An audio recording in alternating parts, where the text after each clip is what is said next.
Vai aparecer para nós. Ó, Eu muito bem, dominando o Zoom, dominando o Zoom. Falei igualzinho ela, viu? Aham. Tá. A gente parou aqui na página 71, né? Singularidade. Tá certo, É isso aí. né? É isso aí. Vamos lá, então. Existem algumas palavras-chave desse texto. Compadecer, graça, confiança, receber e misericórdia. Aqui vai a verdade maravilhosa que irá transformar a sua vida. Jesus entende você. Ele nos entende e se compadece até quando não entendemos a nós mesmos. Porque ele vê o que está por trás de tudo. As pessoas só veem o que fazemos. Jesus sabe por que fazemos. Ele olha em nossos olhos e se relembra de todas as feridas e dores emocionais que sofremos no passado. Ele sabe e conhece cada medo, insegurança, dúvida e pensamento distorcido que temos a respeito de nós mesmos. Jesus entende você. Ele conhece a sua história. Ele aceita você por quem você é, não pela sua performance. A verdade é que a aceitação de Deus está fundamentada no desempenho de Jesus, não no nosso. Você não é única porque faz algo especial para Deus.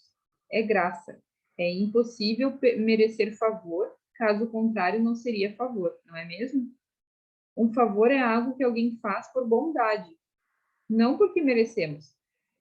Vamos ver com detalhes, uma parte da história de Davi.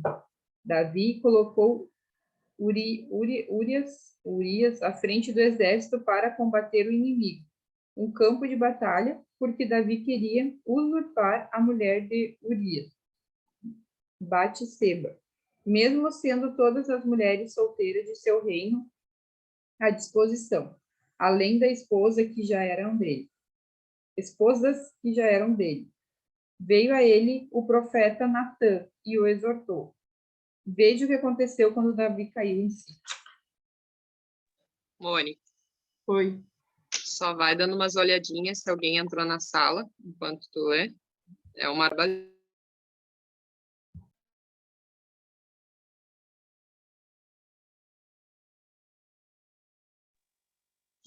Deve ter gente na espera.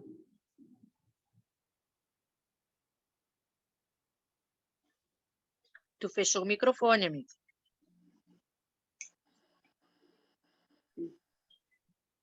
Tá. Urias, quem tá aqui, ó? Clube de leitura. Que vocês estão vendo, presenciando hoje, isso aqui é treinamento. É assim que a gente aprende. Quem mais está aprendendo, quem mais é quem está fazendo. Então, quando acontece isso, entendam que isso é o que faz a gente crescer. Tá, vamos lá. Então Davi disse a Natã: pequei contra o Senhor. E Natã respondeu: o Senhor perdoou o seu pecado. Você não morrerá. Segundo Samuel 12:13. Davi recebeu a graça imerecida de Deus. É claro que Deus se preocupa com nossos comportamentos errados, pois ele quer que façamos boas obras.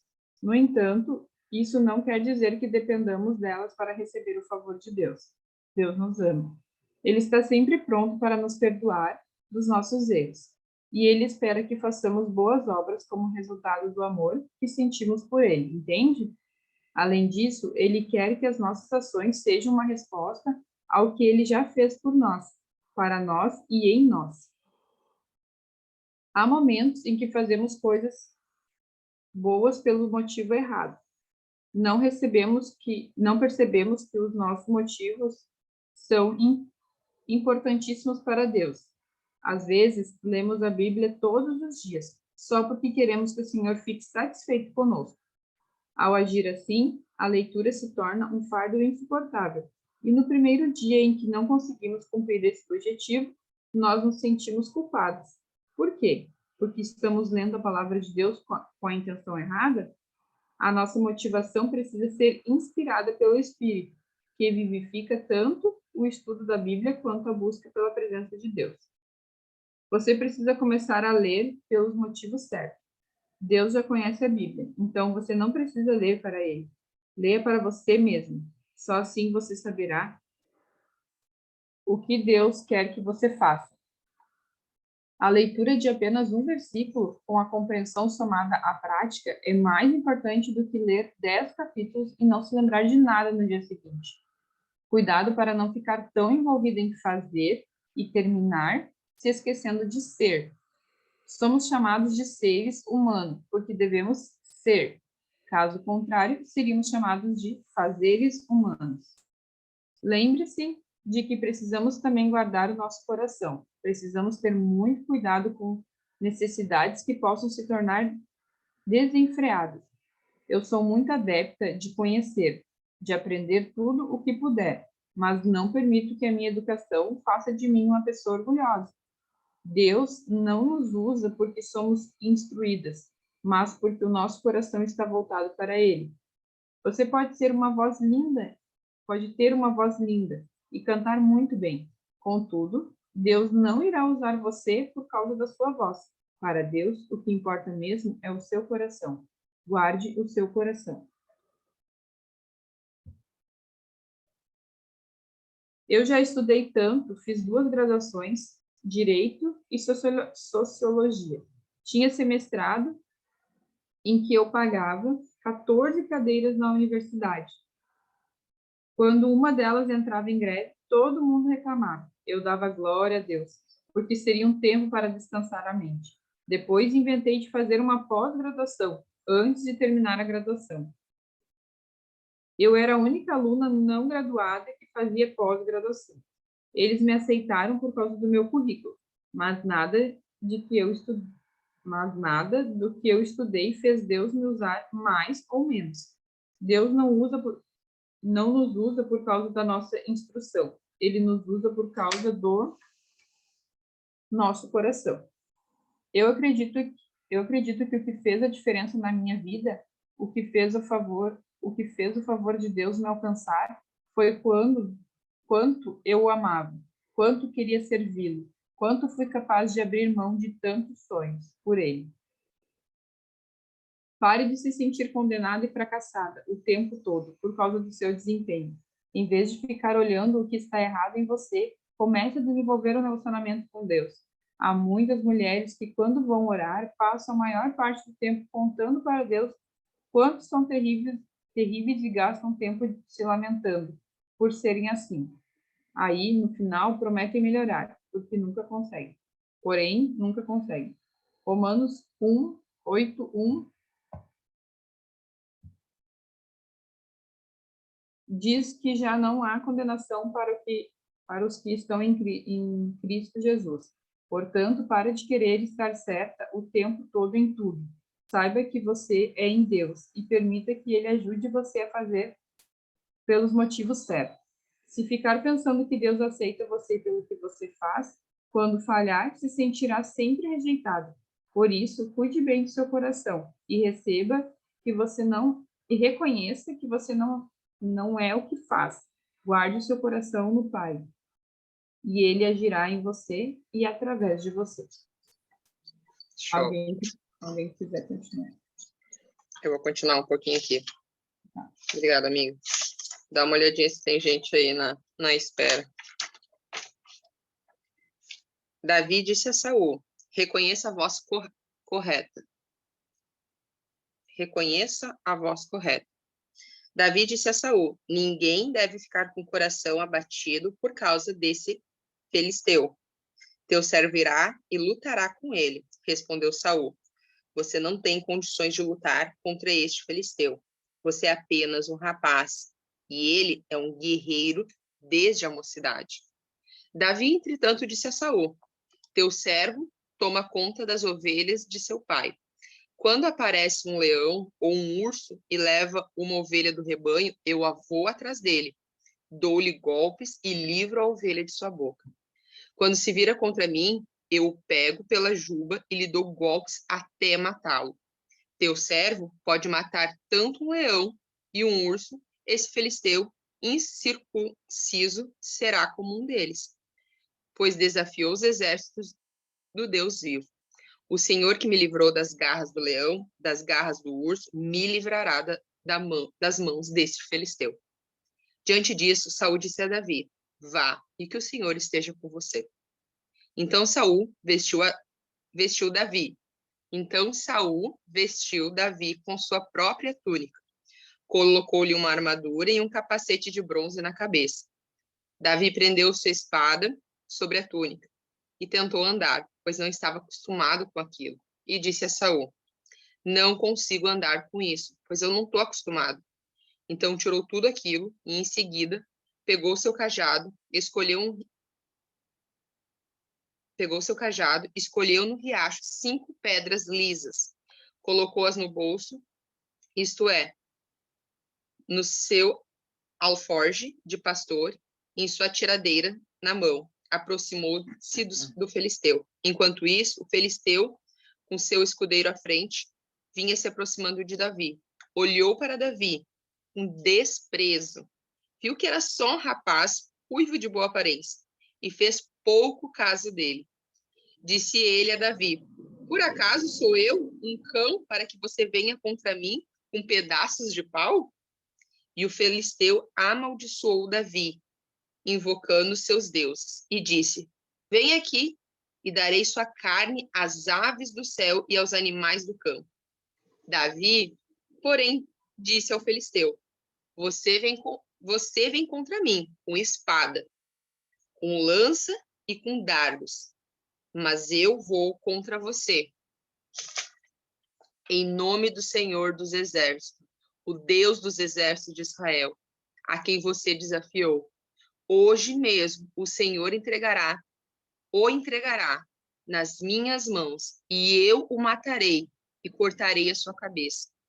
Hoje mesmo darei os cadáveres do exército filisteu, às aves do céu e aos animais selvagens, e toda a terra saberá que há Deus em Israel. Todos que estão aqui saberão que não é por espada ou por lança que o Senhor concede vitória, pois a batalha é do Senhor, e ele entregará todos vocês nas nossas mãos. 1 Samuel 17, do 32 ao 47. Nesse trecho que lemos, é contada a história da batalha entre Davi e Golias, um gigante que estava ameaçando a todos e foi vencido pelo mais improvável entre os homens. Todos duvidaram dele quando afirmou que lutaria contra o gigante. Ninguém estava ao lado da torcida. Ninguém estava no seu lado da torcida. Ninguém via alguma possibilidade de vitória. O rei Saul, tentando ajudar, mandou Davi vestir trajes de guerreiros reais. No entanto, Davi sabia que nenhuma armadura era capaz de vencer a guerra. Só o Senhor poderia fazer dele um vencedor. Sabe, algumas pessoas vão querer colocar você na armadura delas. Elas vão achar que tem todas as respostas e fórmulas que você precisa. Conselhos e orientações são muito importantes ao longo da vida, mas você tem que discernir bem qual voz ouvirá. Talvez você possa estar pensando, mas como eu vou identificar a voz correta? A voz de Deus? Se você já me viu pregar algumas vezes, com certeza sabe como é a minha voz e o sotaque nordestino que ecoa enquanto eu falo. Se me ouvisse, mesmo de longe, reconheceria, certo? Com Jesus, acontece da mesma forma. Invista tempo em conhecê-lo, em ter intimidade com ele, que será simples identificar sua voz e saber o que fazer. Davi trocou uma armadura, a armadura do rei, por um cajado, 5 pedras e uma atiradeira. Agora, por que ele pegou 5 pedras? Porque não era arrogante e sabia que poderia errar na primeira, na segunda e na terceira vez. Davi sabia que ser eficiente não é necessariamente acertar todas, é acertar.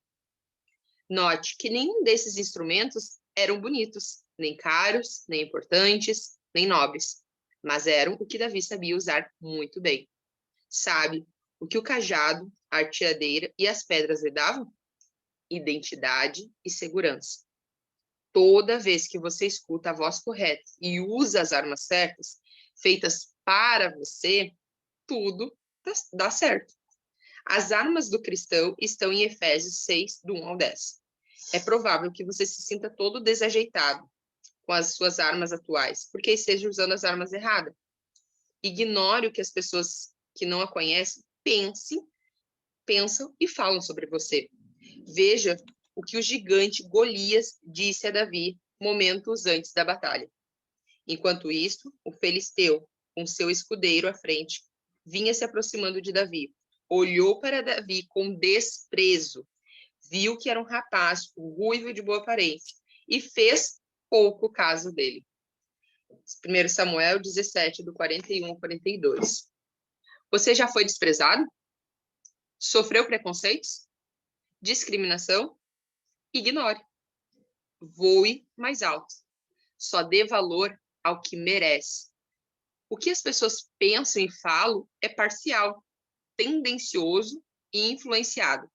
O que importa para Deus é quem você é, não o que você faz, mas a motivação do seu coração. Quando damos valor ao que não merece, permitimos ser levados pela correnteza. Qualquer coisa nos influencia, qualquer coisa muda o nosso rumo. Quando ignoramos o que nos aconteceu de ruim e decidimos focar só na voz de Jesus, voamos mais alto. Toda vez que você escuta a voz correta e usa as armas certas, feitas para você, tudo dará certo. Quais são as armas de guerra que Deus depositou em você? Reflita e ore para identificá-las. Depois, escreva aqui o que ele revelou. Talvez você seja incrivelmente paciente ou compreensiva. Talvez você seja cheia de compaixão e consegue sempre levar as pessoas a ver o lado positivo das situações. Existem qualidades que tornam nossas ferramentas as armas para usar na hora da batalha. Você precisa saber com o que pode lutar e lembrar de cada uma delas quando as guerras vierem. Um espaço para nós escrevermos. E aí, gurias, vocês têm que parar, colocar uma música. Vou colocar uma música hoje lá no grupo para vocês conseguirem fazer algumas atividades, quem não fez ainda. E para fazer essa atividade aqui, tá? Vocês identificarem quais são as suas armas. Aparentemente, aparamente-se com tudo aquilo que o Senhor disponibilizou para você. Vença a guerra e alce voos até agora inimagináveis. Finalizamos o capítulo 3. Aguardem, segunda-feira nós vamos começar um capítulo incrível que é pensamentos. Tá? Até lá, fazer as atividades, tá? O importante é fazer as atividades. Mônica, agora nós temos que pausar a gravação. Vai ter que ir lá no mesmo lugar e vai ter uma mensagem lá que é stop gravação, alguma coisa em inglês lá, para finalizar a gravação.